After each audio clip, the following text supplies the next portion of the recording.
ஹalleluya.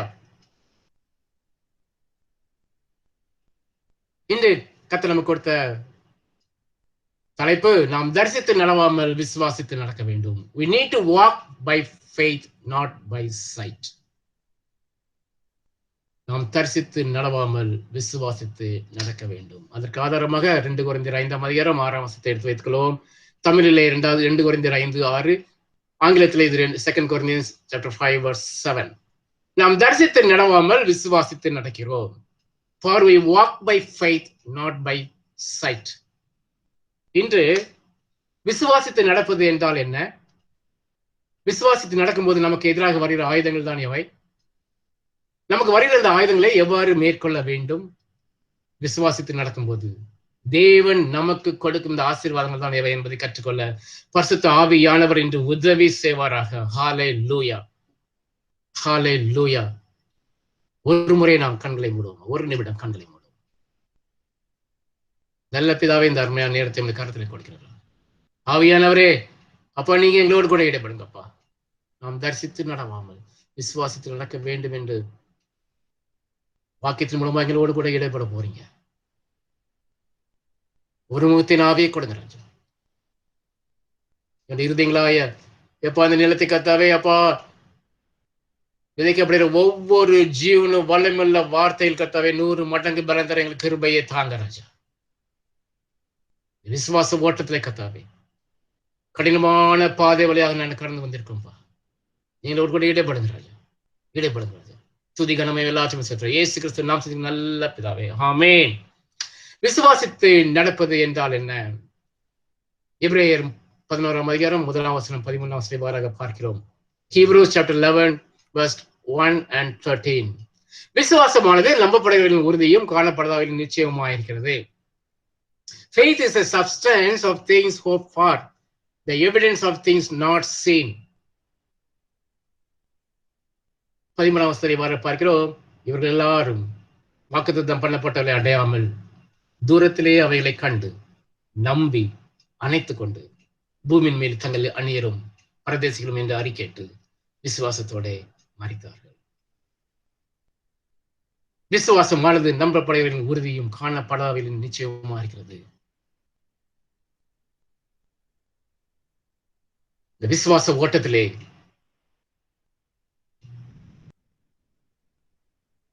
காணப்படாதவர்களின் நிச்சயமா இருக்கிற இந்த ஓட்டத்தை நாம் ஓடிக்கொண்டிருக்கிறோம். பெரிதான கிருபையினாலே நம்மை மட்டும் வழிநடத்திக் கொண்டு வந்தார், பாதுகாத்து வந்தார். ஆனாலும் நம்முடைய கண்கள் எல்லாம் கண்மொழியாய் கிறிஸ்து மேலே பதிக்கப்பட்டவர்களாக ஓடுகிறோம் அல்லவா? Faith is the substance of things hoped for. இங்கே கர்த்தர் என்ன சொல்ல விரும்புகிறார் என்றால், நாம் நம்முடைய விசுவாச கண்களிலே கர்த்தர் செய்ய போகிறதை தரிசித்து பார்க்க நம்மை கேட்கிறார். நம்ம விஷன்ல என்ன வருது என்று பாருங்கள். ஜெபிக்கும் பொழுது அது நமக்கு நடக்கும் என்று உங்க விஷன்ல நீங்க விசுவாசிங்க. கர்த்தர் நடத்துவார். அப்படி பழைய ஏற்பாட்டின் பரிசுத்தவான்கள் எல்லாரையும் நாம் பார்க்கும் பொழுது இவர்கள் எல்லாரும் வாக்குத்தத்தம் பண்ணப்பட்ட அடையாமல் தூரத்தில் நின்று அவளை கண்டு நம்பி அணைத்துக் கொண்டு பூமியின் மேலே தங்களை அந்நியரும் பரதேசம் என்று அறிக்கையிட்டு விசுவாசத்தோட மரித்தார்கள். அவருக்கு நித்திய ஜீவனை அவர் ஆயத்தம் படுத்தி வைத்திருந்தார். நமக்காக கர்த்தராகிய இயேசு கிறிஸ்து நமக்கு ஆயத்தம் பண்ணப்பட்ட அந்த இடத்தை ஒருவனும் கண்டதில்லை. நம்முடைய அறிவுக்கு எட்டாத அவ்வளவு விதமாக அவர் அங்கே உண்டாக்கி கொண்டிருக்கிறார். அந்த நிச்சயத்தோடு நாம் ஓடுவோமா? 2 கொரிந்தியருக்கு எழுதும்போது பரிசுத்த பவுல் பதிவாக சொல்கிறார், பூமிக்குரிய கூடாரமாகிய நம்முடைய வீடு அழிந்து போனாலும். 2 Corinthians chapter 5 verses 1, 2, 4, 5, 6. 2 கொரிந்தியர் 5 முதல் 2 வசனங்கள், 4-6 வசனங்கள். பூமிக்குரிய கூடாரமாகிய நம்முடைய வீடு அழிந்து போனாலும் தேவனால் கட்டப்பட்ட கைவேலை அல்லாத நித்திய வீடு பரலோகத்தை நமக்கு உண்டு என்று அறிந்திருக்கிறோம். அந்த விசுவாசத்திலே நாம் நடக்கிறோம் ஒவ்வொரு நாளும். ஏனெனில் இந்த கூடாரத்திலே நாம் தவித்து நம்முடைய பரம வாசஸ்தலத்தை தரித்துக் கொள்ள மிகவும் வாஞ்சை உள்ளவர்களாக இருக்கிறோம். இந்த கூடாரத்தில் இருக்கிற நாம் பாரம் சுமந்து தவிக்கிறோம். 4வது வசனம், இந்த போர்வையை கலைந்து போட வேண்டும் என்று விரும்பாமல் மரணமானது ஜீவனாலே விழுங்கப்படுவதற்காக போர்வை தரித்தவர்களாக இருக்க வேண்டும் என்று விரும்புகிறோம். இதற்கு நம்மை ஆயத்தப்படுத்துகிறவர் தேவனே. ஆவி என்னும் அச்சாரத்தை நமக்கு தந்தவரும் அவரே. ஹல்லேலூயா. நாம் எப்பொழுது கர்த்தராகிய இயேசு கிறிஸ்துவை நாம் விசுவாசித்து அவரை சொந்த இரட்சகராக ஏற்றுக்கொண்டோமோ அப்பொழுது இந்த பரிசுத்த ஆவியானவரால் நாம் முத்திரை போடப்பட்டிருக்கிறோம். மறந்து போகாதீர்கள். நம்மை ஆயத்தப்படுத்துகிறவர் தேவனே. ஆவி என்னும் அச்சாரத்தை நமக்கு தந்தவரும் அவரே. நாம் தரிசித்து நடவாமல், ஹல்லேலூயா, விசுவாசித்து நடக்கிறோம். நாம் பார்த்து நடக்காமல் நாம் விசுவாசித்து நடக்கிறோம்.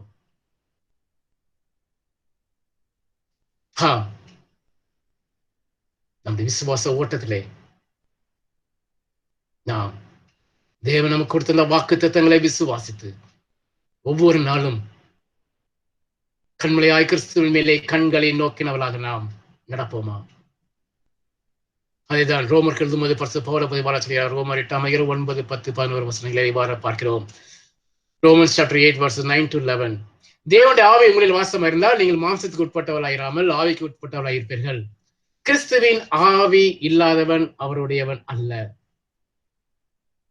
மேலும் கிறிஸ்து உங்களில் இருந்தார், சரீரமானது பாவத்து நிமித்தம் மரித்ததாயும் ஆவியானது நீதி நிமித்தம் ஜீவனுள்ளதாயும் இருக்கும். அன்றியும் இயேசுவை மரித்து வந்து எழுப்பினோட ஆவி உங்களில் வாசமாயிருந்தால், கிறிஸ்துவை மரித்து வந்து எழுப்பினவர் உங்களில் வாசமா இருக்கிற தம்முடைய ஆவினாலே சாவுக்கு ஏதுவான உங்கள் சரீரங்களையும் அவர் உயிர்ப்பிப்பார். ஹல்லேலூயா. ஆவினால் நடத்தப்படுகிற வாழ்க்கையை நாம் வாழும் பொழுது ஒவ்வொரு நாளும் நமக்கு அந்த வெற்றியின் வாழ்க்கையை தேவன் கொடுப்பார். நீங்கள் மாம்சத்துக்கு உட்பட்டவர்களா இராமல் ஆவிக்கு உட்பட்டவர்களா இருப்பீர்கள். எப்பொழுது தேவனுடைய ஆவி உங்களில் வாசமாயிருந்தால், இந்த பரிசுத்த ஆவியானவர் நாம் எப்பொழுது நாம் ரட்சிக்கப்பட்டோமோ அவர் நம்ம கிருபையாக கொடுத்திருக்கிறார். நம்முடைய சரீரத்திலே, நம்முடைய உள்ளத்திலே, நம்முடைய இருதயத்திலே அவர் வாழ்ந்து கொண்டிருக்கிறார் என்பதை மறந்து போவேன். அநேக நேரங்களில் நாம் மறந்து விடுகிறோம். அந்த பரிசுத்த ஆவியானவருடைய கருத்தை நாம் கொடுக்கிறோமா? சற்று ஆராய்ந்து பார்ப்போம். அந்த பரிசுத்த ஆவியானவரை நாம் மகிமைப்படுத்துகிறோமா? நாம் செய்கிற செய்கையின் மூலமாக, நடக்கையின் மூலமாக அந்த பரிசுத்த நமக்குள் வாழ்கிற அந்த பரிசுத்த ஆவியானவரை நாம் மகிமைப்படுத்துகிறவராக வாழ்கிறோமா? சற்று ஆராய்ந்து பார்ப்போம். கிறிஸ்து நம்மகிட்ட இருந்தா சரீரமானது பாவத்தின் நிமித்தம் மரித்ததா இருக்கும். மறந்து போகாதீர்கள். இந்த பாவ வாழ்க்கையை விட்டு நாம் அகன்ற வாழ்க்கையை நிச்சயமாக வாழ முடியும் எப்பொழுது கிறிஸ்து நமக்குள் இருக்கும் பொழுது, பரிசுத்த ஆவியார் நமக்கு வாழ்கிறார் என்பதை நீங்கள் உணர்ந்து நடக்கும் பொழுது. ஆவியானது நீதி நிமித்தம் ஜீவன் உள்ளதா இருக்கிறது. இந்த உள்ளான மனிதனை இந்த விசுவாச ஓட்டத்திலே ஒவ்வொரு நாளும் அவர் புதிதாக்கி கொண்டே வருகிறார்.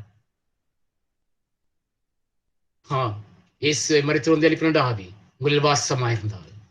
கிறிஸ்துவை மரித்து வந்து எழுப்பினவர் உங்களை வாசமா இருக்கிற தம்முடைய ஆவியினாலே சாவுக்கு ஏதுவான உங்கள் சரீரங்களை உயிர்ப்பிப்பார். நிச்சயமாக உயிர்ப்பிப்பார். எந்த விதமான பலவீனங்கள், எந்த விதமான சத்துருவின் போராட்டங்கள், எந்த விதமான மாம்ச சிந்தைகள், சத்துருவின் சிந்தைகள், நெகட்டிவ் தாட்ஸ்,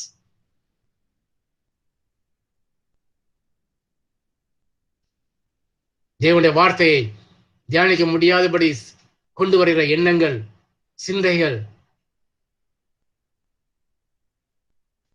நற்கரையை செய்ய விடாதபடி தடுக்கிற சிந்தைகள், எல்லாவற்றையும் அவர் உயிர்ப்பிப்பார். கிறிஸ்துவை மரித்து வந்து எழுப்பினவர்கள் வாசமாயிருந்த தம்முடைய ஆவினாலே சாவுக்கு எதுவான உங்கள் சரீரங்களை அவர் உயிர்க்க வல்லவராயிருக்கிறார். மறந்து போகாதீர்கள். தேவனுடைய ஆவி உங்களில் வாசம் என்றால் நீங்கள் மாம்சத்துக்கு உட்பட்டவராயிராமல் ஆவிக்கு உட்பட்டவராயிருப்பீர்கள். அடுத்ததாக விசுவாசத்தில் நடக்கும்போது நமக்கு எதிராக வருகிற ஆயுதங்கள் தான் எவை? What are the weapons that come towards us when we walk in faith? முதலாவதாக தேவனுடைய வார்த்தையை சத்துரு சந்தேகிக்க வைப்பான். தேவன் நமக்கு கொடுத்த வார்த்தை, வாக்கு தத்தத்தை சத்ருவானவன் சந்தேகிக்க வைப்பான். When the devil makes us to doubt God's word. முதலாவது மனிதனுக்கும் மனுஷிக்கும் அதுதான் நடந்தது. ஆதியாகமம் 2ஆம் அதிகாரம் 16 17 வசனங்களை வர பார்க்கிறோம். Genesis chapter 2 verses 16 and 17. தேவனாய கர்த்தர் மனுஷனை நோக்கி, நீ தோட்டத்தில் உள்ள சகல விருட்சத்தின் கனியை புசிக்கலாம், ஆனாலும் நன்மை தீமை அறியத்தக்க விருட்சத்தின் கனியை புசிக்க வேண்டாம், அதை நீ புசிக்கும் நாளிலே சாகவே சாவா என்று கட்டளையிட்டார். இது தேவன் தாம் படைத்த, தமது சாயலிலே படைத்த மனிதனுக்கு கொடுத்த வார்த்தை, கட்டளை. The Lord God commanded the man and saying, of every tree of the garden you may freely eat, but of the tree of the knowledge of good and evil you shall not eat, for in the day that you eat of it you shall surely die. இது தேவன் கொடுத்த வார்த்தை. சத்ரு என்ன பண்ணுகிறான்? What the devil did?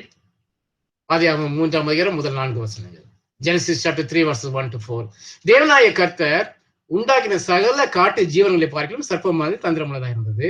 ஸ்திரியை நோக்கி, நீங்கள் தோட்டத்தில் உள்ள சகல விருட்சங்களின் கனியை புசிக்க வேண்டாம் என்று தேவன் சொன்னது உண்டோ என்றது. எப்படி உங்களை கொஸ்டின் பண்றான்? உண்டோ? ஸ்ரீ சர்ப்பத்தை பார்த்து, நாங்கள் தோட்டத்தில் உள்ள விருட்சங்களின் கனிகளை எல்லாம் புசிக்கலாம், ஆனாலும் தோட்டத்தின் நடுவில் இருக்கிற விருட்சத்தின் கனியை குறித்து தேவன் நீங்கள் சாகாதபடிக்கு அதை புசிக்கவும் தொட வேண்டாம் என்று சொன்னார் என்றார். தேவன் சொன்னதை இங்க சொல்கிறார். அப்போ சர்ப்பம் ஸ்திரியை நோக்கி, நீங்கள் சாகவே சாவது இல்லை. தேவன் சொன்ன வார்த்தைக்கு எதிராக அந்த வார்த்தையை ஒரு கொஸ்டின் பண்ணி உங்களுடைய இருதயத்திலே, உங்களுடைய உள்ளத்திலே, உங்களுடைய சிந்தையிலே ஒரு சந்தேகத்தை எழுப்பி அதற்கு மாறாக அவனுடைய பொய்யிலிருந்து ஒரு பொய்யான வார்த்தையும் சொல்லிவிட்டு அவன் கடந்து சென்று விடுவான். அதுதான் நம்முடைய வாழ்க்கையிலே ஒவ்வொரு நாளும் நடக்கிறது. சற்று யோசித்து பாருங்க, சற்று யோசித்து பாருங்க. நம்முடைய கடந்து வந்த பாதைகளை எத்தனை முறை தேவன் நமக்கு நல்ல வாக்குத்தத்தங்களை கொடுத்தார், எத்தனை முறை நாம் அதை உறுதியாக நம்பினோம், உறுதியாக பற்றி கொண்டு விசுவாசித்து நம்பினோம். சத்ரு நம்முடைய வாழ்க்கை படகு போன்ற இந்த வாழ்க்கையை அவன் அசைத்த பொழுது எத்தனை முறை அதை நம்பினவளாக இருந்தோம், எத்தனை முறை அதை மறந்தோம், எத்தனை முறை அதை சந்தேகித்தோம். ஒருவேளை தேவன் தெரியாம சொல்லிட்டான்னு சொல்லிச்சுப்போம் இல்லையா? வாக்குத்தத்தம் நம்ம வாழ்க்கை நடக்காது. அவர் சொன்னாரு கரெக்டு, பட் நம்ம வாழ்க்கை நடக்காது. எத்தனை முறைகள் சத்ரு from the day one, எப்பொழுது முதலாம் மனிதனை அவர் படைத்தாரோ அன்றிலிருந்து இன்று வரைக்கும் அதேதான் அவனுடைய his schemes are same. There is no change in his plans, there is no change in his schemes. The devil's schemes are same. எப்படி ஆதாம் ஏவாளை வஞ்சித்தானோ அதே வஞ்சனையிலே இன்று நம்மையும் நம்முடைய பிள்ளைகளையும் வஞ்சித்துக் கொண்டிருக்கிறான். First he brings and he makes us to doubt God's word. நீங்க தோட்டத்தில் உள்ள சகல விருட்சங்களின் கனியை புசிக்க வேண்டாம் என்று தேவன் சொன்னது உண்டோ என்று ஒரு கொஸ்டினை போடுவான். இப்படி ஒரு வாக்குத்தத்தம் உனக்கு கிடைச்சதா? என்ன சொல்லுவீங்க? ஆமா கிடைச்சது. அதுக்கு மாறாக ஒரு பொய்யை சொல்லிட்டு அவன் போயிடுவான். Then what is happening? என்ன நடக்குது? அதுக்கப்புறம் நீங்க நம்பின அந்த வாக்குத்தத்தத்தை நீங்க நம்ப மாட்டீங்க. That's why he is doing every day in our life. That's why devil is doing in our day every day. Every day he does the same thing in our life. Just check. நீங்க சாகவே சாவதில்லை. அப்படியே மாறாக சொல்லுவார். தேவனின் வார்த்தையை சத்ரு சந்தேகிக்க வைக்கும்போது இந்த விசுவாச ஓட்டத்திலே விசுவாசம் நடக்கும்போது இந்த ஆயுதம் நம்மை வந்து தாக்குகிறது. மறந்து போக வேண்டாம். அடுத்ததாக தேவனின் வார்த்தையை விசுவாசியாமல் போகும்போது ஒன்று சத்துரு கொண்டு வருகிறான், இது நம்மளை விசுவாசிக்காமல் போகிறோம். When we are not believing the word of God. மோசேயும் ஆரோனும் ஏன் கானானுக்குள் பிரவேசிக்கல? சற்று இந்த இன்சிடென்ட் உங்களுக்கு காண்பிக்க விரும்புகிறேன். என்னாகமத்தை எடுத்து வைத்துக்கிறோம். என்னாகமம் chapter 20 20ஆம் அதிகாரம் 12ஆம் வசனம். Numbers chapter 20 verse 12. கர்த்தர் மோசேயையும் ஆரோனையும் நோக்கி, இஸ்ரவேல் புத்திரின் கண்களுக்கு முன்பாக என்னை பரிசுத்தம் பண்ணும்படி நீங்கள் என்னை விசுவாசியாமல் போனபடினால் இந்த சபையாருக்கு நான் கொடுத்த தேசத்திற்குள் நீங்கள் அவர்களை கொண்டு போவது இல்லை என்றார். இந்த இன்சிடென்ட் எல்லாருக்கும் தெரியும். மோசேயும் ஆரோனும் 6 லட்சம் மக்களை கூட்டிக் கொண்டு வருகிறார்கள். தேவன் சொன்னது ஒன்று, அவர்கள் செய்தது ஒன்று, விசுவாசியாமற் போனார்கள். நம்முடைய வாழ்க்கையிலே அநேக முறை நமக்கு கிடைத்த வாக்குத்தத்தங்களை நாம் விசுவாசியாமல் போயிருக்கிறோம் அல்லவா? ஆகையால் நாம் பெறாமல் இருக்கிறோம். ஆகையால் நாம் அதை தேவன் கொடுத்தவையில நாம் அனுபவிக்காமல் இருக்கிறோம். And the Lord spoke to Moses, because you did not believe me. That's the only reason. to hollow me in the eyes of the children of Israel. Therefore, you shall not bring this assembly into the land which I have given them. அதான் யோவானுக்கு எழுதும்போது யோவான் இப்படியாக குறிப்பிடுறான், கிறிஸ்துவை விசுவாசிக்கிறவன் ஆக்கினைக்குள்ளாக தீர்க்கப்படான், விசுவாசியாதவனோ தேவனுடைய ஒரே பிரான குமாரன் நாமத்தில் விசுவாசம் இல்லாதவனாயிரா அப்படினால் அவன் ஆக்கினைக்கு தீர்ப்புக்கு உட்பட்டு ஆயிற்றுன்னு சொல்கிறான். கிறிஸ்துவை விசுவாசிக்கிறவன் ஆக்கினைக்குள்ளாக தீர்க்கப்படான். நம்முடைய வாழ்க்கை, நாம் தேவனுடைய வார்த்தையை விசுவாசித்து நடக்கிறோமா சற்று ஆராய்ந்து பார்ப்போம். அடுத்ததாக தேவனுடைய வார்த்தைக்கு கீழ்ப்படியாமல் போகும்போது, when we disobey the word of God, எபிரேயர் 3:18 பார்க்கிறோம். Hebrews chapter 3 verse 18, பின்னும் என்னுடைய இளைப்பாறுதலில் பிரவேசிப்பதில் என்று அவர் யாரை குறித்து ஆணையிட்டார்? கீழ்ப்படியாதவர்களை குறித்தல்லவா. 10 முறை இஸ்ரவேல் ஜனம் தேவனை பரீட்சை செய்தது, முறுமுறுத்தார்கள், எதற்கெடுத்தாலும் முறுமுறுத்தார்கள், எதற்கெடுத்தாலும் எய்த்து தேசத்தில் நடந்ததை பார்த்து சுட்டி காண்பது, அது இல்லை இது இல்லை. நம்முடைய வாழ்க்கை சற்று ஆராய்ந்து பார்ப்போம். அவர்களுக்கு என்ன கிடைத்தது? அவர்கள் என்னுடைய இளைப்பாறுதல் பிரவேசிப்பதில் என்று அவர் யாரை குறித்து ஆணையிட்டார்? கீழ்ப்படியாதவர்களை குறித்து. அது ஒருவனும் அந்த கானான் தேசத்தில் அவன் பிரவேசிக்க முடியாமல் போயிற்று. 40 ஆண்டுகள் மனாந்தரத்திலே அழைத்துக் கொண்டு சென்றார். எல்லாரும் அடைந்து போனார்கள், accept Joshua and Caleb, including Moses and Aaron. Everybody died. நம்முடைய வாழ்க்கையை நாம் சற்று ஆரம்பி பார்ப்போம். நாம் கீழ்ப்படியாதவர்களாக இருக்கிறோமா? தேவன் கொடுத்த வார்த்தையை நாம் அசட்டை செய்கிறோமா? அதன்படி நாம் நடக்கிறோமா? அதன்படி நாம் செய்கிறோமா? தேவன் செய்த இதை செய் என்று சொன்ன காரியத்தை செய்யாமல் கீழ்ப்படியாமல் இருக்கிறோமா? சற்று நம்மை நாமே ஆராய்ந்து பார்ப்போம். அடுத்து, தேவனை நம்புவதை விட சுய முயற்சிகளை நம்புவது. Relying on self efforts rather than relying on God. சங்கீதம் 46 சங்கீதக்காரன் வர சொல்கிறான், 10-11 வசனங்களே, நீங்கள் அமர்ந்திருந்து நானே தேவன் அறிந்து கொள்ளுங்கள், ஜாதிகளுக்குள்ளே உயர்ந்திருப்பேன், பூமியில உயர்ந்திருப்பேன், சேனையின் கர்த்தர் நம்மோடு இருக்கிறார், யாக்கோபின் தேவன் நமக்கு உயர்ந்த அடைக்கலமானவர். Be still and know that I am God. தேவன் நம்மளோடு கூட ஈடுபடுவார். மகனே, நீ ஒன்று செய்யாத, பேசாம இரு, நான் உனக்காக யுத்தம் பண்ணி கொண்டிருக்கிறேன், நீ பேசாமல் இரு, நீ அமர்ந்திருந்து நானே தேவன் என்று அறிந்து கொள். நீ போய் ஏதாவது பண்ணி காரியத்தை கெடுத்து விடாத என்று சொல்லுவார். வாக்குத்தத்தம் அப்படிப்பட்டதாக இருக்கும். உங்க உள்ளத்துல என்ன இருக்கு? இல்ல, எனக்கு அதுதான் கிடைக்கணும், இவன் நீ எப்படி சொல்லிட்டா நான் உனக்கு இதா பண்ணணும். Your heart says, devil says, your inner, சுய சித்தம் அதை செல்லுகிறது. கர்த்தர் சொல்கிறார், நீங்கள் அமர்ந்து நானே தேவன் அறிந்து கொள்ளுங்கள் என்கிறார். நாம் என்ன செய்கிறோம்? தேவனை நம்புறோமா? சுய முயற்சிகளை நம்புறோமா? ஒரு காரியம் நம்முடைய வாழ்க்கை நடக்கும்போது நாம் இங்க போய் சொல்லிடுறோம், அங்க போய் சொல்றோம், எல்லாத்துலையும் சொல்லிடுறோம். தேவன் சொன்னீங்களா? கர்த்தர் உங்களுக்கு என்ன வாக்குத்தத்தம் கொடுத்தாரு? நான் உங்களுக்கு யுத்தம் பண்ணுகிறேன், அமர்ந்திருந்து நானே தேவன் அறிந்து கொள்ளுங்கள் என்று சொன்னார் அல்லவா?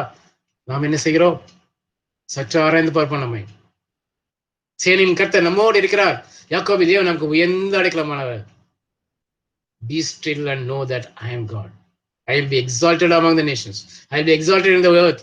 The Lord of hosts is with us. Don't worry, don't forget. The God of Jacob is our refuge. இங்க ஒரு உதாரணத்தை காண்கிறேன். யெசபாத் ராஜா எப்படி தேவனை முழுவதுமாக சார்ந்து வெற்றி பெற்றான். எடுத்துக்கொள்ளுங்கள் 2 நாளாகமம் 20:17 வசனத்தை. 17:22. 2 நாளாகமம். 2 Chronicles chapter 20 verse 17 and 22. இந்த யுத்தத்தை பண்ணுகிறவர்கள் நீங்கள் அல்ல, யூதா மனுஷரே, எருசலேம் ஜனங்களே, நீங்கள் தரித்து நின்று கர்த்தர் உங்களுக்கு செய்யும் ரட்சிப்பை பாருங்கள், பயப்படாமலும் கலங்காமலும் இருங்கள், நாளைக்கு அவர்களுக்கு எதிராக புறப்படுங்கள், கர்த்தர் எங்களோட கூட இருக்கிறார் என்றான். இஸ்ரவேல் ஜனங்களை சுற்றி 3 விதமான மக்கள் வந்து முற்றுகை போடுகிறார்கள். அங்கு கர்த்தருடைய வார்த்தை ஒரு மகன் மூலமாக கடந்து வருகிறது. இந்த யுத்தத்தை பண்ணுகிறவர் நீங்கள் அல்ல, யூதா மனுஷரை, எருசலேம் ஜனங்களே, நீங்கள் தரித்து நின்று கர்த்தர் உங்களுக்கு செய்யும் ரட்சிப்பை பாருங்கள், பயப்படாமலும் கலங்காமலும் இருங்கள், நாளைக்கு அவளுக்கு எதிராக புறப்படுங்கள், கர்த்தர் எங்களோடு கூட இருக்கிறார் என்றான். இங்கே யெசபாத் ராஜா தேவனை முழுவதுமாக நம்பினார். சார்ந்திருந்து வெற்றி பெற்றான். அதே 2 நாளாகும் 20ஆம் அதிகாரம் 22ஆம் வசனம் சொல்லி அவர்கள் பாடி துதி செய்ய தொடங்கின போது யூதாவுக்கு விரோதமாய் வந்து பதிவிருந்த அம்மோன் புத்திரரையும் மோவாபியரையும் சேயீர் மலை தேசத்தாரையும் ஒருவருக்கு விரோதமாக ஒருவரை கர்த்தர் எழும்ப பண்ணினால் அவர்கள் வெட்டுண்டு விழுந்தார்கள். ஹல்லேலூயா. உங்களுக்கு எதிராக எத்தனையோ விதமான சத்துருக்கள் வரலாம், மனுஷர்கள் வரலாம். கர்த்தர் சொன்ன வாக்குத்தத்தத்தை நினைவு கூறுங்கள். கர்த்தரை நோக்கி பாருங்கள்.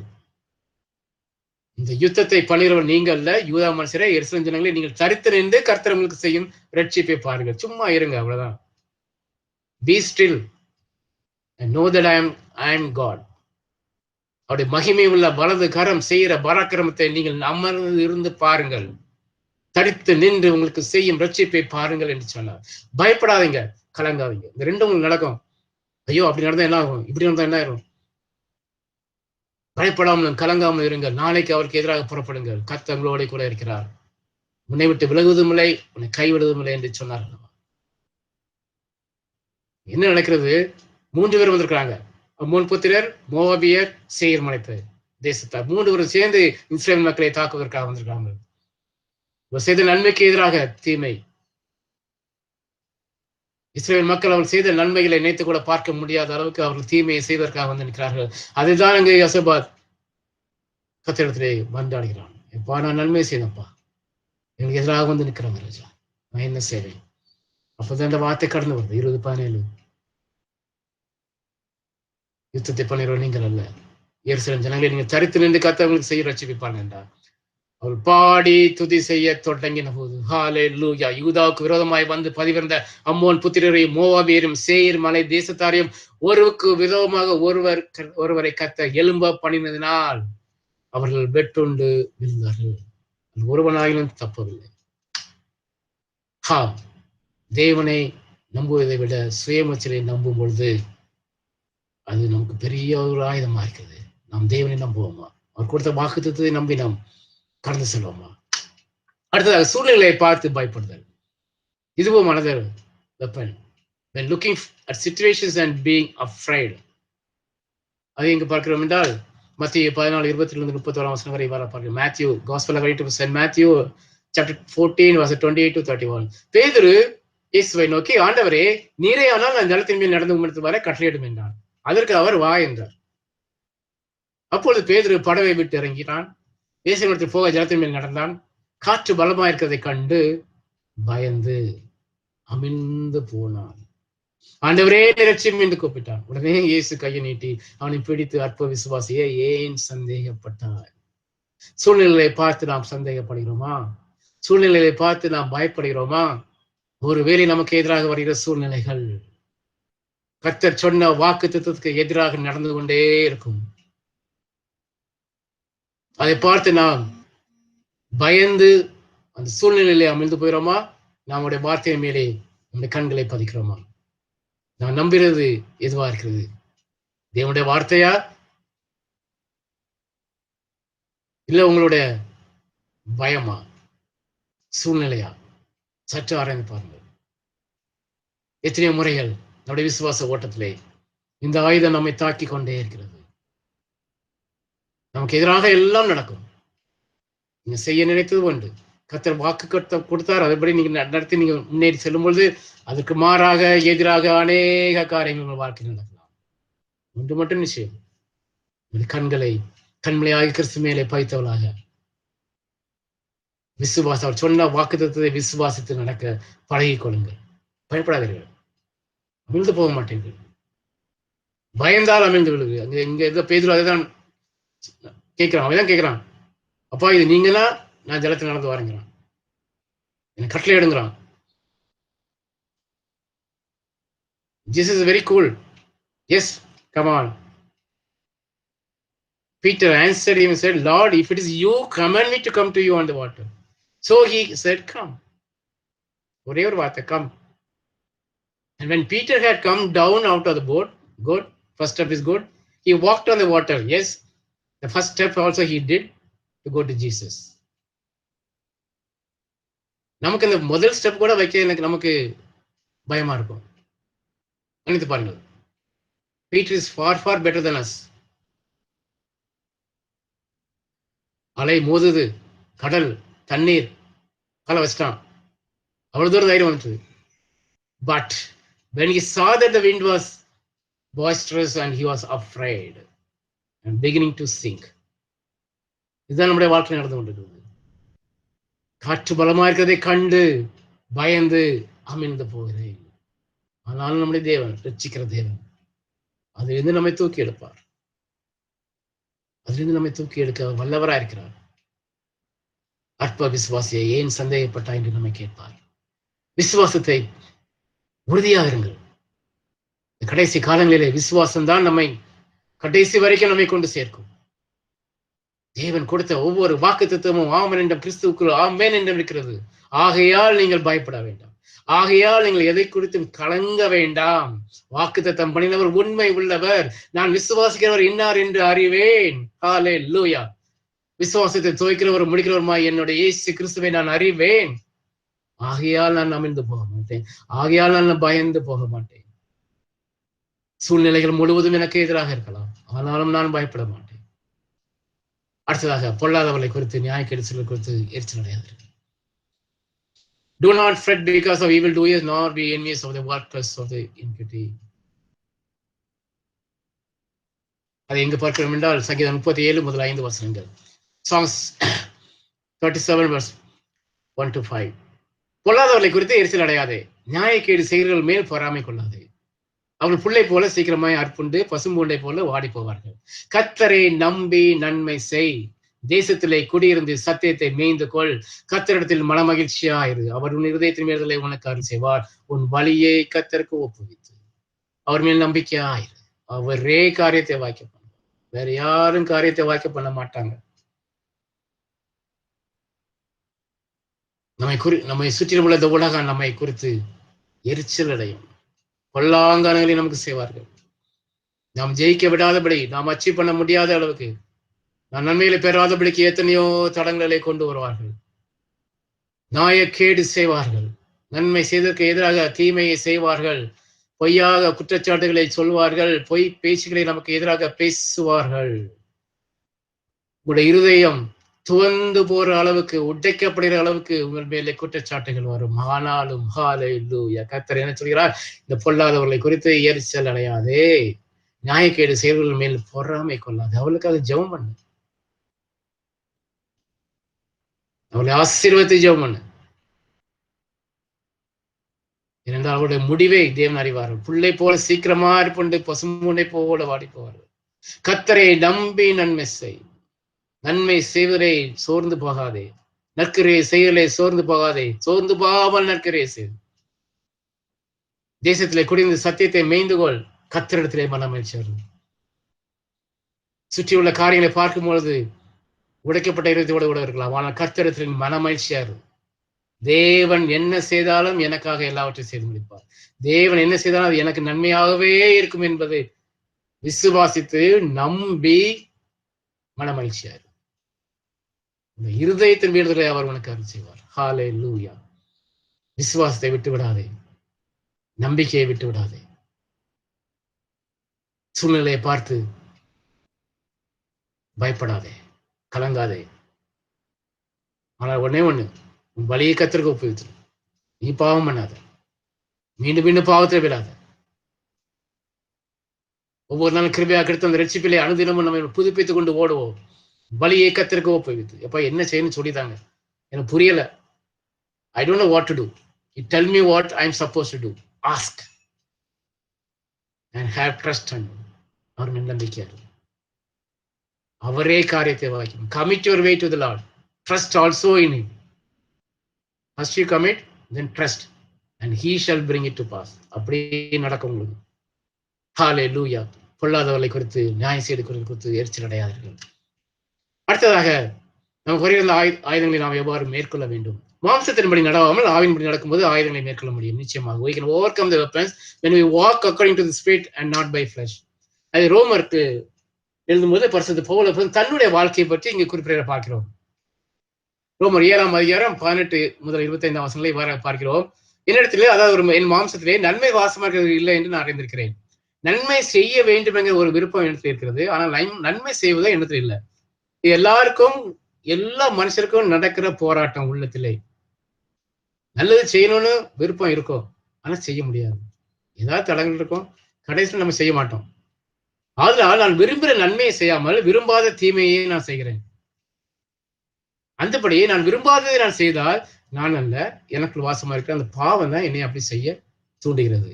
ஆனபடியால் நன்மை செய்ய விரும்புகிற என்னிடத்தில் தீமை உண்டு என்கிற ஒரு பிரமாணத்தை நான் காண்கிறேன்.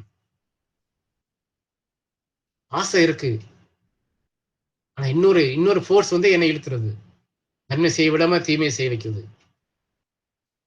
உள்ளான மனுஷன் கேட்டபடி தேவனுடைய நியாய பிரமாணத்தின் மேல் பிரியமா இருக்கிறேன். ஆகிலும் என் மனதின் பிரமாணத்துக்கு விரோதமாய் போராடுகிற வேறொரு பிரமாணத்தை என் அவயங்களிலே இருக்க காண்கிறேன். மாம்ச சிந்தை, கண்களின் இச்சை,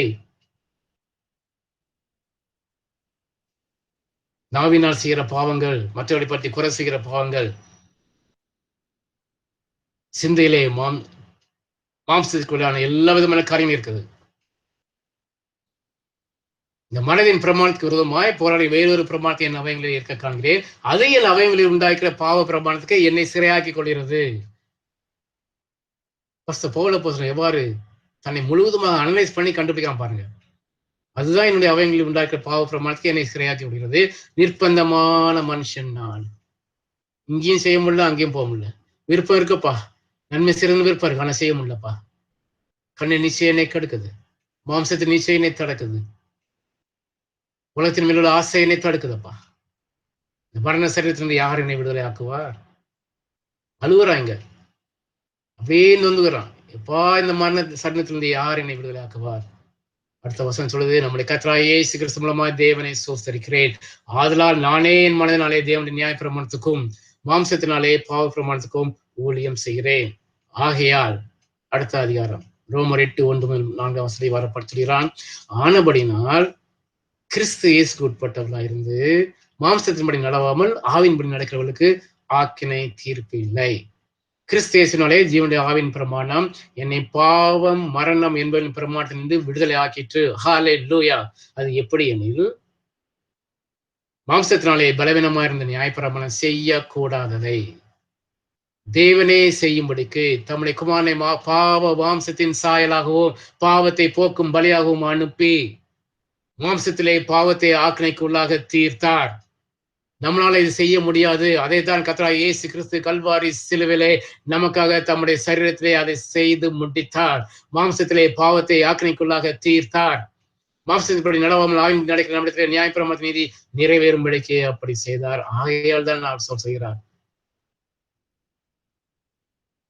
a divine exchange happened on the cross.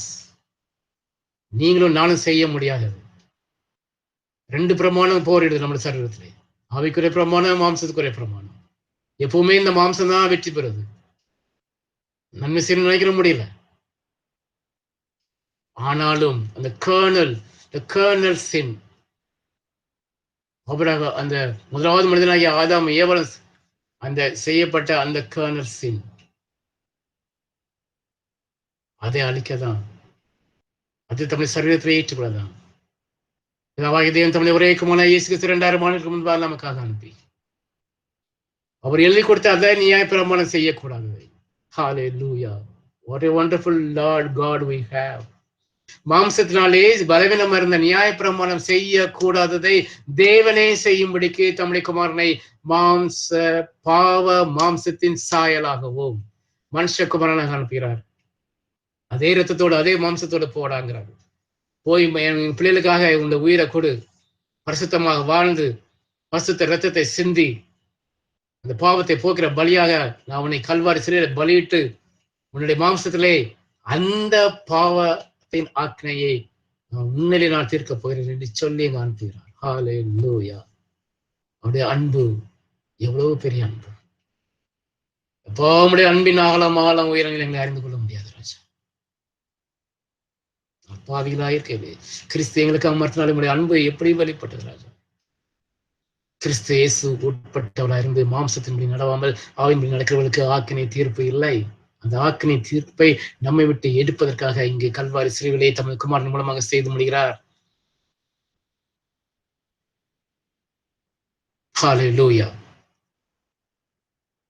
ஆகையால் தான் இந்த 4வது வசனத்தில் பாருங்க, மாம்சம் நடவாமல் ஆவியின் நடக்கிற நம்மிடத்திலே நியாயப்பிரமாணத்தின் நீதி நிறைவேறும்படிக்கே அதை எப்படி செய்தார் என்று நாம் பார்க்கிறோம். அடுத்த தேவனுடைய வசனத்தினாலே அல்ல வார்த்தையினாலே ஆயுதங்களை மேற்கொள்ள முடியும். முதலாவதாக பார்த்தோம் ஆவியின்படி நடக்கும்போது, இரண்டாவதாக அவருடைய வசனத்தின் மூலமாக அதன் ஆயுதங்களை நாம் மேற்கொள்ள முடியும். We can overcome the weapons with God's words. ரோமர் 10:17 வர பார்க்கிறோம். ஃபர்ஸ்ட் போல போதுன்னு சொல்லிடுறார். Romans chapter 10 verse 17. விசுவாசம் கேள்வினாலே வரும், கேள்வி தேவனுடைய வசனத்தினாலே வரும். Faith comes by hearing and hearing by the word of God. எபிரேயர் 4:12 வர பாருங்க, வேர்ட் ஆஃப் காட் எப்படிப்பட்டது என்று நான் பார்க்கிறோம். தேவனுடைய வார்த்தையானது ஜீவனும் வல்லமையும் உள்ளதாயும் இருபுறமும் கற்குள்ள எந்த பட்டயத்தாலும் கற்கானதாயும் ஆத்மாவையும் ஆவியும் கணுக்களையும் ஊனையும் பிரிக்கத்தக்கதாக உருவாக்குகிறதாயும் இருதயத்தின் நினைவுகள் எல்லாம் யோசனை எல்லாம் வகையறுக்கிறதாகவும் இருக்கிறது. தேவனுடைய வார்த்தை ஜீவன் உள்ளது, வல்லமை உள்ளது. யோவான்ல பார்க்கிறோம், ஆதியிலே யோவான் 1 வசனம் 14 வசனம். ஆதியிலே வார்த்தை இருந்தது, அந்த வார்த்தை தேவன் இருந்தது, அந்த வார்த்தை தேவனா இருந்தது. அந்த 14 வசனம் பார்க்க, அந்த வார்த்தை மாம்சமாகி கர்த்தராகிய இயேசு கிறிஸ்துவாகிறார். கிருபையினாலும் சத்தியத்தினாலும் நிறைந்தவராய் நமக்குள்ளே வாசம் பண்ணினார். அவருடைய மகிமையை கண்டும் அது பிதாவுக்கு ஒரே பிதாவுடைய மகிமைக்கு ஏற்ற மகிமையாகவே இருக்கிறது.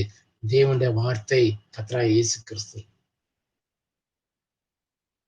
எல்லா விதமான ஆயுதங்களை நாம் மேற்கொள்ள வேண்டுமென்றால் அவருடைய வார்த்தை தான் நமக்கு கேடகம்.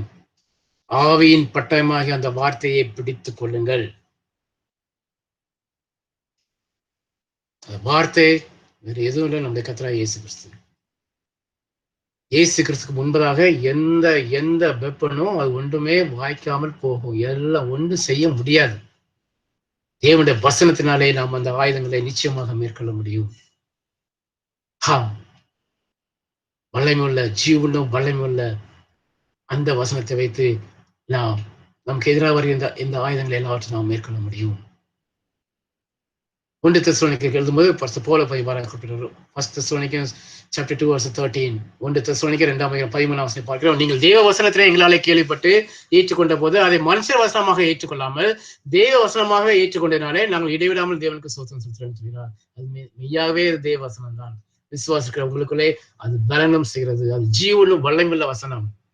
எப்பொழுது அந்த தேவனுடைய வசனத்தை நாம் விசுவாசத்தில் நடக்கிறோமோ, கர்த்தராகிய இயேசு கிறிஸ்து நம் உள்ளத்திலே இருந்து நமக்கு கிரியை செய்கிறார், நமக்கு பலனை கொடுக்கிறார், அதன்படி நடக்க கிருபையை செய்கிறார்.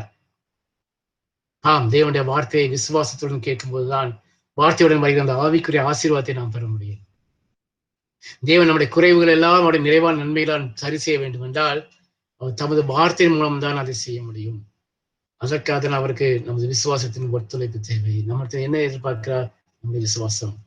நாம் அந்த வார்த்தையை விசுவாசித்து அதை நம்பி நாம் வாழும் பொழுது நிச்சயமாக இந்த ஆயுதங்களை நாம் மேற்கொள்ள முடியும். ரோவானுக்கு எழுதும்போது ரோவானிலே நாம் கர்த்தராகிய இயேசு கிறிஸ்துவை நாம் பார்க்கிறோம். ரோவான் 8ஆம் அதிகாரத்தை எடுத்து வைத்துக் கொள்ளுங்கள். Gospel according to St. John chapter 8 verse 32 and 36. சத்தியத்தை அறிவீர்கள், சத்தியம் உங்களை விடுதலையாக்கும் என்றார். You shall know the truth and the truth shall make you free. குமாரன் உங்களை விடுதலாக்கினால் மெய்யாவே விடுதலாவீர்கள். எல்லா விதமான பாவமான காரியங்கள், பலவீனங்கள், நோய்கள், சாபக்கட்டுகள், இந்த விதமான ஆயுதங்கள் நம்மை தாக்கும் பொழுது இந்த விசுவாச ஓட்டத்திலே சத்தியத்தை பிடித்துக் கொள்ளுங்கள். குமாரன் உங்களை விடுதலாக்கினால் மெய்யாகவே விடுதலாவீர்கள்.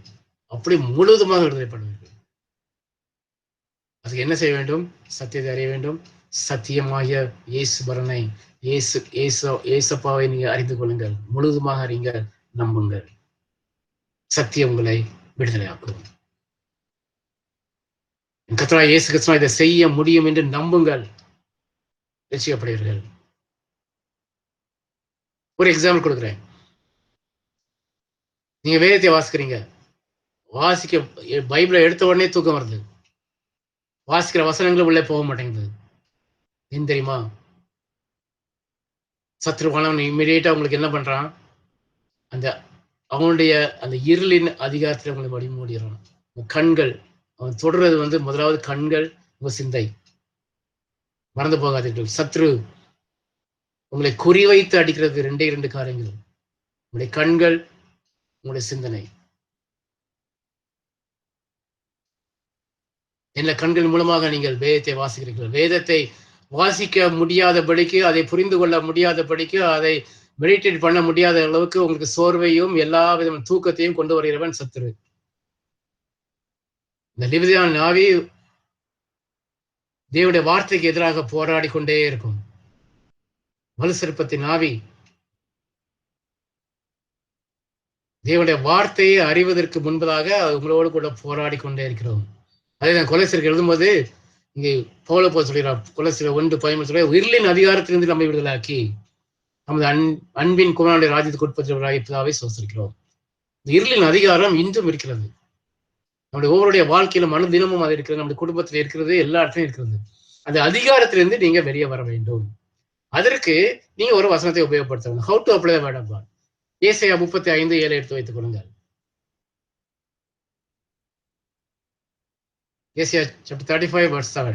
வெட்டாந்தரை தண்ணீர் தடாகமோ, வறண்ட நிலம் உயிரிழலாகவும், வலு சர்ப்பங்களை தாபத்து கிடந்த இடங்களிலே புல்லும் கொறுக்கையும் நாணலும் உண்டாகும். இங்கு என்ன சொல்கிறார்? இந்த லிவிதான் என்ற அந்த முதலை போன்ற அந்த சத்ருவானவன் தண்ணியிலே தான் இருப்பான். ஆகையால் தான் நாம் அவனை கெட்டும்பொழுது தண்ணியை வற்றி போக வேண்டும் என்று நாம் கெட்ட வேண்டும். அதை எல்லாத்தையும் அவர் வெட்டாந்திரை ஆக்கிட்டாரு. வெட்டாந்திரையை தண்ணி தடாகவும், வறண்ட நிலம் நீரூற்றுகளாகவும், வலு சர்ப்பங்கள் சாப்பிட்டு கிடந்த இடங்களே புல்லும் கொறுக்கையும் நாணலும் உண்டாயிருக்கிறது. இது இந்த கொறுக்கை என்பது முள்கள், ரீட்ஸ் அண்ட் ரஷஸ் என்று சொல்கிறாங்க. ரீட்ஸ் இந்த கொறுக்கையை வைத்து நாம் இந்த கண்களை மூடிக்கொண்டிருந்த இந்த அந்தகார இருளின் அதிகாரத்திலிருந்து நம்மை விடுவிக்க வேண்டும். You just apply this word, Isaiah 35:7 in your life. Whenever before reading your Bible, you apply this. ஏசப்பா, வெட்டாந்திரை தடாந்திரமும் வறண்ட நிலம் இருட்டாவும் வலு சர்ப்பங்களையும் தாபத்து கிடந்த இடங்களிலே புல்லும் கொறுக்கையும் நானும் உண்டாங்கன்னு சொன்னீங்களே, அந்த கோரிக்கையை வைத்து அப்பா இந்த என்னுடைய கண்ணை மறைத்துக் கொண்டிருக்கிற இந்த இருளின் அந்தகாரத்தை, சத்ருவான எனக்கு போட்டுள்ள இந்த இருளின் அந்தகாரத்தை நான் கிழித்து எறிகிறேன் இந்த கோரிக்கையை வைத்து என்று நீங்கள் ஜெபம் பண்ணுங்கள். Just apply the word of God.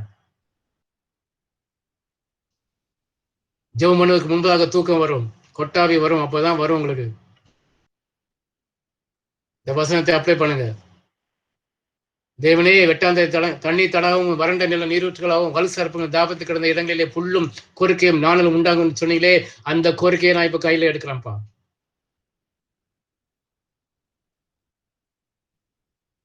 சற்று கொண்டு வந்த இந்த அந்தகாரத்திலிருந்து, இந்த இருளின் என்ற அந்த அந்தகார திரையை நான் இப்பொழுது கிழிக்கிறேன். நான் ஜெபம் பண்ண போறேன், எனக்கு தூக்கம் வரக்கூடாது, எந்த பலவீனத்தின் ஆவியோ என்னைக்கு அசைக்க கூடாது என்று ஜெபம் பண்ணுங்க. நெகட்டிவ் தாட்ஸ் வருதுன்னு சொல்றீங்களா? அடிக்ஷன்ஸ் மீண்டும் மீண்டும் நாம் அந்த கண்ணின் நிச்சயங்களுக்குள்ளே நாம் போய் கொண்டிருக்கிறோமா? சற்று யோசித்து பாருங்கள்.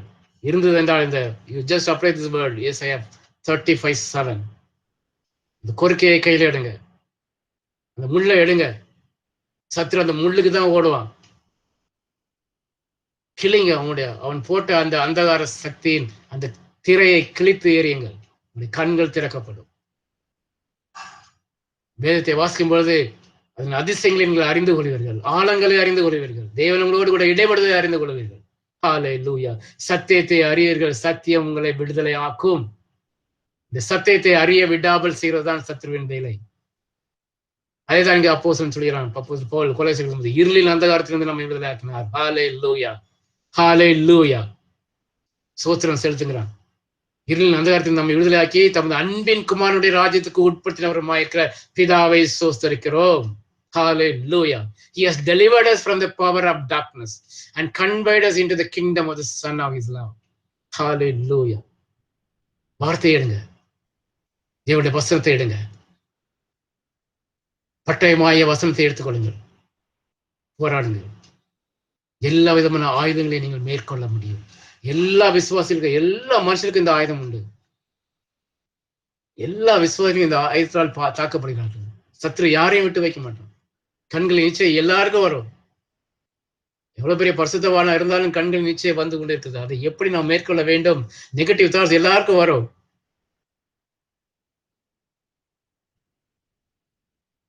சோர்ந்து பார்க்காதீர்கள். ஏசாயா 35:7 வைத்து ஜெபம் பண்ணுங்கள், பெரிய விடுதலை தேவன் உங்களுக்கு கொடுப்பார். வசனத்தை எடுத்துக்கொள்ளுங்கள், வசனத்தினால் ஆயுதங்களை மேற்கொள்ளுங்கள். ஜெபத்தினாலே ஆயுதங்களை மேற்கொள்ள முடியும். தைரியமும் திட நம்பிக்கையோட தேவனத்தில் ஜெபிக்க வேண்டும். எபேசியர் 3:11-12 பார்க்கலாம். இயேசு கிறிஸ்துவை கொண்டு எல்லாவற்றையும் சிருஷ்டித்த தேவன்களே, ஆதி காலங்கள் முதல் மறைந்திருக்கிற இயேசுவினுடைய ஐக்கியம் என்னதென்று எல்லாருக்கும் வெளிப்படையாக காண்பிக்கிறதுக்கு இந்த கிருபை எனக்கு அளிக்கப்பட்டிருக்கிறது. அவரை பற்றி விசுவாசத்தில் அவர்கள் நமக்கு தைரியமும் திருநம்பிக்கையோட தேவனத்தில் சேரும் சிலாக்கியம் உண்டாக்குறது எங்க பஸ்ட் போல வச்சிருக்கிறான். தைரியமும் திருநம்பிக்கையோட தேவனத்தில் நாம் ஜெபிக்க வேண்டும்.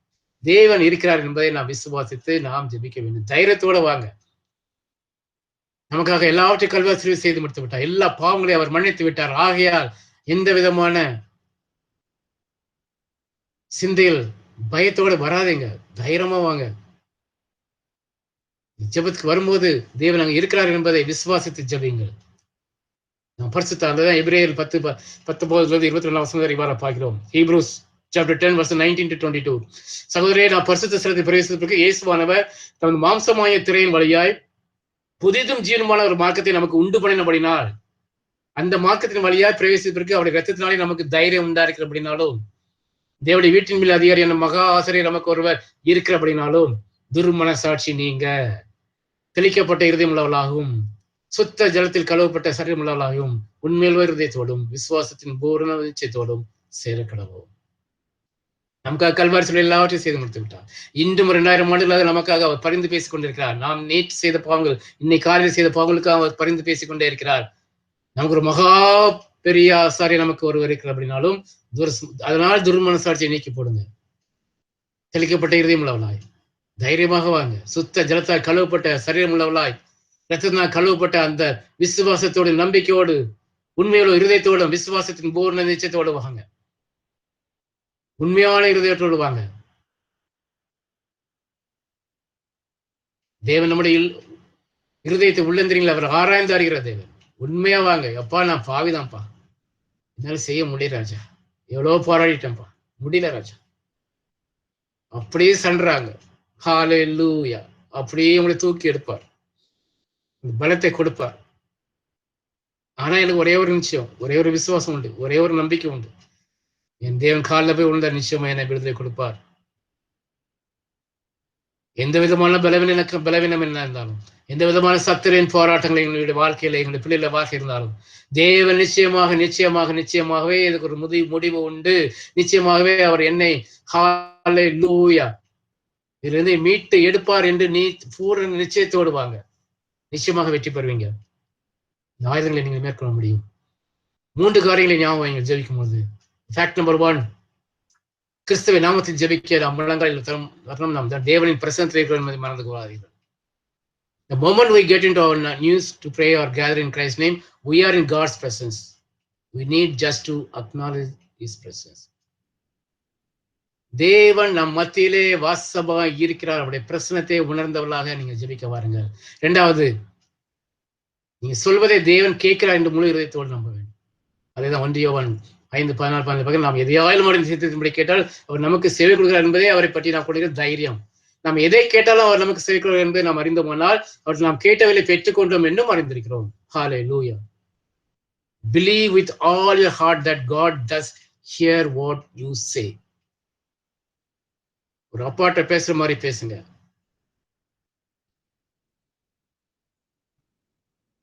பரம பிதாவிட்ட எப்படி பேச முடியுமோ அப்படி மனம் திறந்து பேசுங்க. எல்லா காரியத்தையும் சொல்லுங்க. இது இப்படி பண்ணா, அவன் அப்படி பண்ணாப்பா, எனக்கு இப்படி பண்ணாங்க, என்ன பண்ணு தெரியல, அப்படியே போய் உட்காருங்க. ஹல்லேலூயா.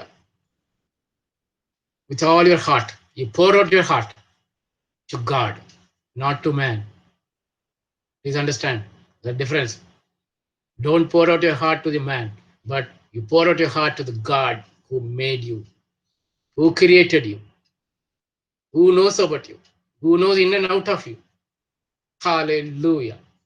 Because he hears what you say. வானத்தையும் பூமியை உண்டாக்கின தேவன் நம் அருகில் இருக்கிறார். நீ சொல்லுவதை கேட்கிறார் என்பதை விசுவாசியுங்கள். நம்புங்கள். நம்ப வேண்டும்.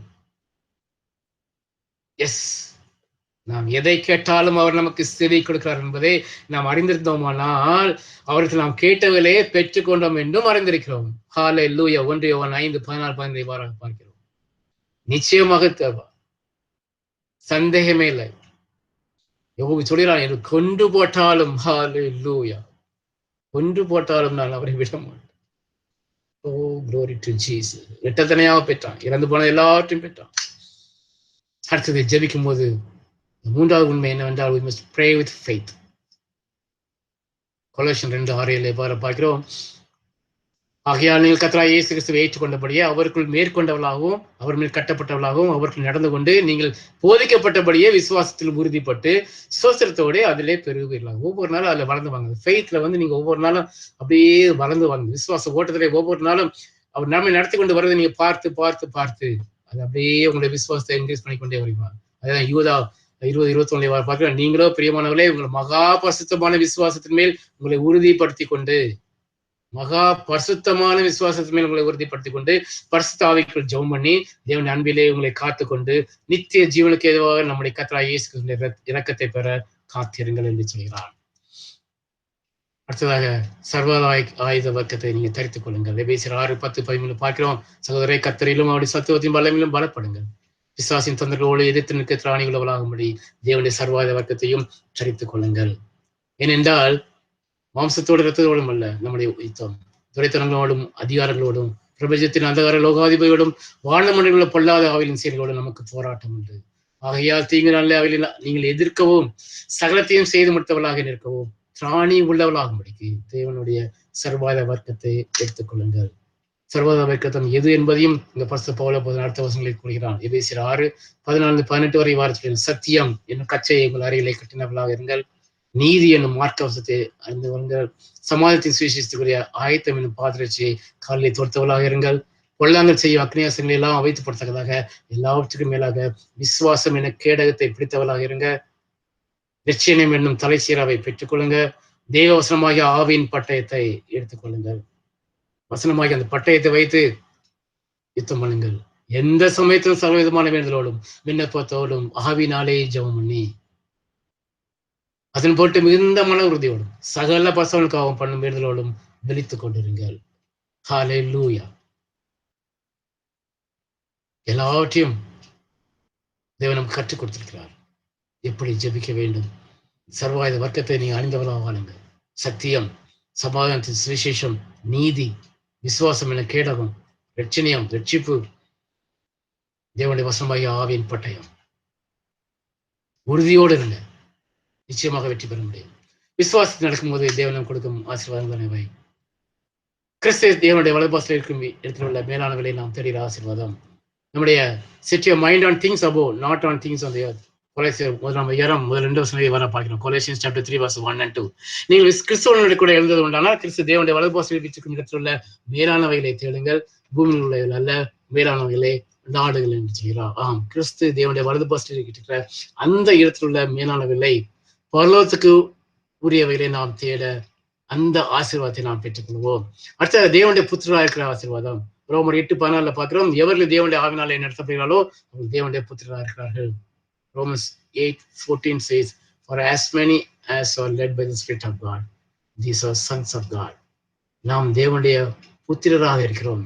எப்பொழுது தேவனுடைய ஆவினாலே நாம் நடத்தப்பட்ட வாழ்க்கையை நாம் வாழும் பொழுது தேவனுடைய புத்திரராக இருக்கிறோம் என்பதை மறந்து போக வேண்டாம். அடுத்த ஆவியானது நீதி நிமித்தம் ஜீவனதாக இருக்கும். The Spirit is alive because of righteousness. அது இங்கு பார்க்கிறோம். ரோமர் 8:9-10 வரை பார்க்கிறோம். தேவனுடைய ஆவி முறையில் வாசமாக இருந்தால் நீங்கள் மாம்சத்துக்கு உட்பட்டவளாயிராமல் ஆவிக்கு உட்பட்டவளாயிருப்பீர்கள். தேவனுடைய ஆவினால் நடத்தப்படுகிற வாழ்க்கையை நாம் நிச்சயமாக வாழ முடியும்.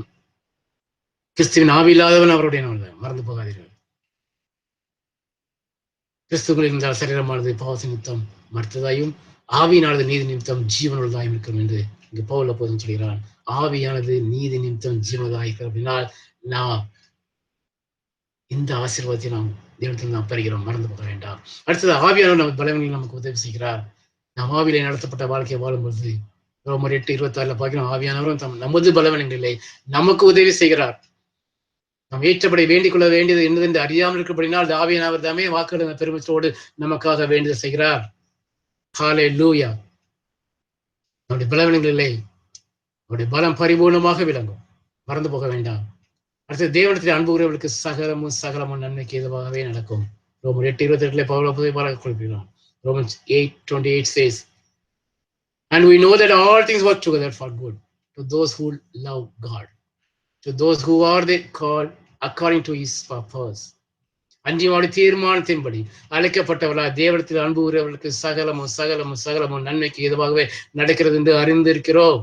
இந்த விசுவாசத்தோடு நாம் வாழும்பொழுது நிச்சயமாக நம்முடைய வாழ்க்கையில என்ன நடந்தாலும், எந்த விதமான போராட்டங்கள், எந்த விதமான சோர்வுகள், எந்த விதமான காரியம் நடந்தாலும் தேவனத்தில் அன்பு கூறுவர்களுக்கு தீர்மானத்தின்படி அழைக்கப்பட்டவர்களாய் தேவனத்தில் அன்பு சகலமும் நன்மைக்கு ஏதுவாகவே நடக்கிறது என்று நாங்கள் அறிந்திருக்கிறோம் என்று இங்கு விசுவாச அறிக்கையை இங்கு பவுலப்போஸ்தலன் செய்கிறதை நாம் பார்க்கிறோம். அடுத்த கிறிஸ்து இயேசுக்குள் நம்மை அவருடைய எழுப்பி உன்னதங்களை அவரோடு கூட உட்காரவும் செய்கிறார். எபேசியர் 2:6-7 இவ்வாறாக எபேசியருக்கு குறிப்பிட்டார், கிறிஸ்து இயேசுக்குள் அவர் நம்மிடத்தில் வைத்த அந்த தயவினாலே ஹல்லேலூயா தம்முடைய கிருபையின் மகா மேன்மையான ஐஸ்வர்யத்தை வருங்காலங்களிலே விளங்க செய்வதற்காக கிறிஸ்து இயேசுக்குள் நம்மை அவரோட கூட எழுப்பி உன்னதங்களிலே அவருடைய கூட உட்காரவும் செய்தார். மறந்து போக வேண்டாம். நாம் விசுவாசித்து நம்முடைய வாழ்க்கையிலே நடக்கும் பொழுது அவர் கொடுத்த ஆசீர்வாதங்கள் உன்னதங்களிலே அவரோடு கூட உட்கார செய்கிற அந்த பாக்கியத்தை நமக்கு கொடுக்கிறார். மறந்து போகாதீர்கள். அது மட்டும் இல்ல, தேவ சமாதானம் உங்கள் இருதயங்களையும் உங்கள் சிந்தைகளையும் கிறிஸ்து இயேசுக்களாக எப்பொழுதும் எப்பொழுதும் காத்துக்கொள்ளும். பிலிப்பியர் 4:4-7 கர்த்தருக்குள் எப்பொழுதும் சந்தோஷமாயிருங்கள் என்று மறுபடியும் சொல்கிறேன். உங்கள் வாழ்க்கையில என்ன நடந்தாலும் ஒன்று மட்டும் கையில வைத்துக் கொள்ளுங்க. கர்த்தருக்குள் எப்பொழுதும் சந்தோஷமாயிருங்க. கர்த்தருக்குள் எப்பொழுதும் சந்தோஷமாயிருங்க. Because he is in control of every situation in your life. சந்தோஷமாயிருங்கள் என்று மறுபடியும் சொல்கிறேன். உங்கள் சாந்த குணம் எல்லா மனுஷனும் தெரிந்திருப்பதாக. கோவப்படாதீங்க, எரிச்சல் படாதீங்க, வார்த்தைகளை விடாதீங்க, சாந்தமா இருங்க. கர்த்தர் சமீபமா இருக்கிறார், உங்க கூட இருக்கிறார். நீங்கள் ஒன்றுக்கும் கவலைப்படாமல், என்ன நடந்தாலும் சரி, ஒன்றுக்கும் கவலைப்படாமல் எல்லாவற்றையும் குறித்து உங்கள் விண்ணப்பங்களை சோசரத்தோடு கூடிய ஜெபத்தினால வேண்டுதலான தேவனுக்கு தெரியப்படுது. ஜஸ்ட் இன்ஃபார்ம் ஹிம், தெரியப்படுத்துங்கள். அப்பொழுது எல்லா புத்திக்கும் மேலான தேவ சமாதானம் உங்கள் இருதயங்களையும் உங்கள் சிந்தைகளையும் கிறிஸ்து இயேசுக்களாக காத்து கொள்ளும். ஹல்லேலூயா. Rejoice in the Lord always. Again I'll say rejoice. Again I'll say rejoice. Let your gentleness be known to all men. The Lord is at hand. Be anxious for nothing, but in everything by prayer and supplication with thanksgiving let your requests be made known to God. Let your requests be made known to God, and the peace of God which surpasses all understanding. நினைச்சு கூட பார்க்க முடியாது. Will guard your hearts and minds through Christ Jesus. Hallelujah. எல்லா புத்திக்கும் மேலான தேவ சமாதானம் உங்கள் இருதயங்களையும் உங்கள் சிந்தைகளையும் கிறிஸ்து இயேசுக்களாக காத்துக்கொள்ளும். Hallelujah. நாம் தரிசித்து நடக்காமல் விசுவாசித்து நடக்கிறோம். நாம் தரிசித்து நடக்காமல் விசுவாசித்து நடக்கிறோம். நம்மோடு கூட தேவன் இடைப்பட்டார். விசுவாசிப்பது, விசுவாசம் என்றால் என்ன என்பதை கற்றுக் கொடுத்தார். நாம் வாழ்கின்ற பூமிக்குரிய வாழ்க்கையிலே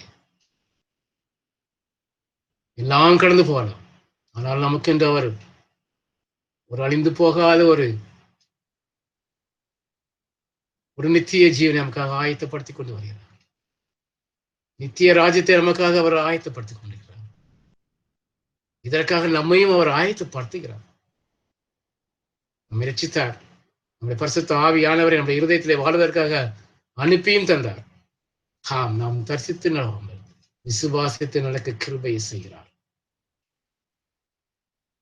நம்முடைய வாழ்க்கை தேவன் மேலும் நம்முடைய வசனத்தின் மேலும் விசுவாசத்தை வைத்து நம்பிக்கையை வைத்து கடந்து செல்ல நாம் அழைக்கப்படுகிறோம் அல்லவா? ஒருவேளையை நாம் நடக்கும்பொழுது, இந்த விசுவாசத்தில் நடக்கும்போது அநேக ஆயுதங்கள் நமக்கு எதிராக வரலாம். தேவனுடைய வார்த்தையை கூட சத்ருவான சந்தேகப்பட வைக்கலாம். தேவனுடைய வார்த்தையை கூட விசுவாசியாமல் போக செய்யலாம். ஒருவேளை நாம் வார்த்தைக்கு தேவனுடைய வார்த்தைக்கு கீழ்ப்படியாமல் கூட போயிருக்கலாம். சற்று ஆராய்ந்து பார்ப்போம். ஒருவேளை தேவன் நம்புவதை விட நம்முடைய சுய முயற்சிகளில் நாம் இருந்திருக்கலாம். கலந்து விடுவோமா? சூழ்நிலையை பார்த்து பயப்படாமல் இருப்போமா? நமக்கு எதிராக நியாயக்கேடு செய்கிறவர்களை குறித்து எரிச்சல் அடையாமல் இருப்போமா? பொல்லாதவர்களை குறித்தும் நியாயக்கேடு செய்வர்களை குறித்தும் எரிச்சல் அடைய வேண்டாம். அவருக்காக ஜெபம் பண்ணுங்க. கர்த்தர் நல்லவர். மாம்சத்தின்படி நடவாமல் ஆவியின்படி நம்ம நடக்க கற்றுக்கொள்வோமா? தேவனுடைய வசனத்தினாலே ஆயுதங்களை மேற்கொள்வோமா? ஆவியின் பட்டயமாக அவருடைய வசனத்தை எடுத்து நாம் போராடுவோமா? ஜெபத்திலே எல்லாவற்றையும் நாம் அவருக்கு தெரிவிப்போமா? எல்லா ஆயுதங்களையும் நாம் ஜெபத்தினாலே மேற்கொள்ள முடியும் அல்லவா? தேவன் இருக்கிறார் என்பதை விசுவாசிக்க வேண்டும். ஜெபிக்கும் பொழுது நாம் முழங்கால் போடும்பொழுது தேவன் பிரசன்னத்தை உணர்கிறோமா? உணர்வோம். நாம் சொல்லுவதை எல்லாம் தேவன் உற்று கேட்கிறார் என்பதை நாம் விசுவாசிக்கிறோமா? நம்புவோம். have faith. சர்வாத ஆயுத வர்க்கத்தை நாம் தரித்துக் கொள்வோம்.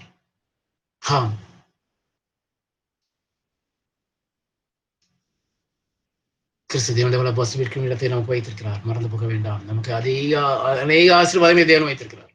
அவரோடு கூட இந்த விசுவாச ஓட்டத்திலே நாம் நடக்கும் பொழுது இந்த கடினமான பாலைவனமான அந்த வனாந்தரமான வாதையில நடந்து வரும்பொழுது தேவன் நமக்கு பெரிய காரியங்களை வைத்திருக்கிறார். மறந்து போக வேண்டும்.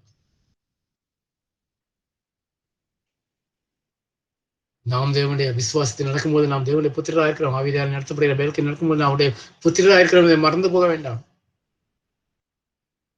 ஆவியானவர் நம்முடைய பலவீனங்களை நமக்கு உதவி செய்கிறார் என்பதை மறந்து போக வேண்டாம்.